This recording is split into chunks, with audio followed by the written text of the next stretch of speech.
Ganyan po sa ating pagbabasa ng Biblia dito sa 1 Samuel 17, 1 to 58. The Goliath in our life. The story of David and Goliath, it will give us a new believer in our time, a hope, joy, trust to God. Many are faces a giant Goliath now. Our problem, our weakness, our fear to face them. Basahin natin mabuti ang story. God wants us to discover His greatness. Na kahit akala natin wala nang solusyon, wala nang pag-asa, nagtatagumpay pa rin ang mga anak ng Diyos. Give us a weakness to God. Remember the words say, hindi ko iiwan ni pababayaan. God knows what happens in our life. Basta nang sa Kanya ka, iingatan Kanya. Pinabayaan ba ng Diyos ang Kanyang mga anak na lumalapit sa Kanya? Hindi. God makes us kahanga-hanga, hindi kaawa-awa. Why most Christian now, maraming malungkutin, talunan, dati masipag sa gawain sa message sa church, lagi sa church, pero nung dumating ang problema, akala niya wala nang pag-asa. Down na agad, nakakalimot na agad. Wala sa Diyos ang ating pagbagsak, nasa atin. See David what he's doing in times of Israel. Mabigat yun.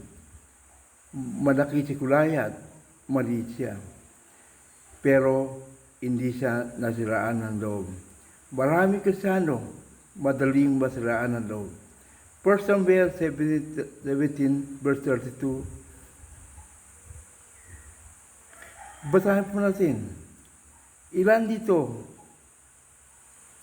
magsasabi, lalaban ako sa kaaway. Patay kung patay, hindi papatay-patay. Noong una, ayaw pa ni Saul, but sinabi ni David, and this is our need to do.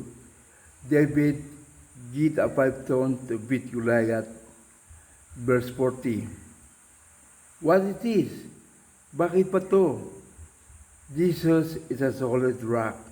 Bato po, alalahan natin ang gawa ng Diyos. Ang first stone is remembrance. Pag-alaala sa ginawa ni Lord sa buhay mo. Kaya narito ka dahil laging may ginagawa si Lord sa iyo. Amen? Read verse 34 and 37. Alalahanin mo lang ang ginawa lagi sa iyo ni Lord.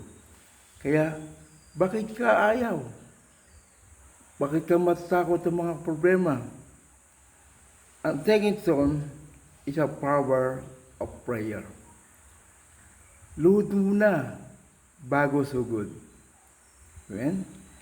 Prayer is our weapon to beat enemy who heart in us.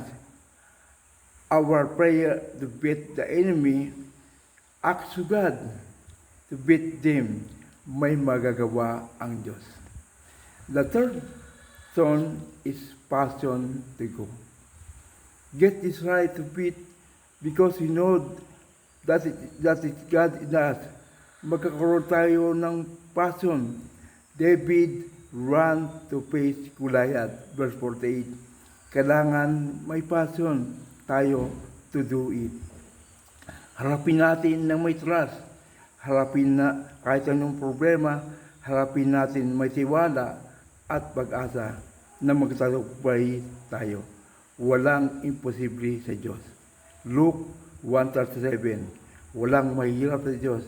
1 Corinthians 10:8. Walang pagsubok na dumating sa inyo na hindi natin kaya. Bibigyan tayo ng lakas upang mapagtagumpayan ang pagsubok sa atin. The fourth stone is confident. You have confident what to do. Alam mo ang gagawin mo. Focus on the result. Every problem na gusto mong solusyonan. Verse 49. Ang pinakaling 5 stone, consistency. Tuloy-tuloy lang sa pag-overcome ng mga problema. Kung nakaya mo na dati, makakaya mo pa uli. Amen? Don't stop to be a victorious life because nasa iyo ang Diyos. Amen? Verse 50, 51 to 54, David became a king of Israel. What you become? We are the more than conqueror. Amen? Amen.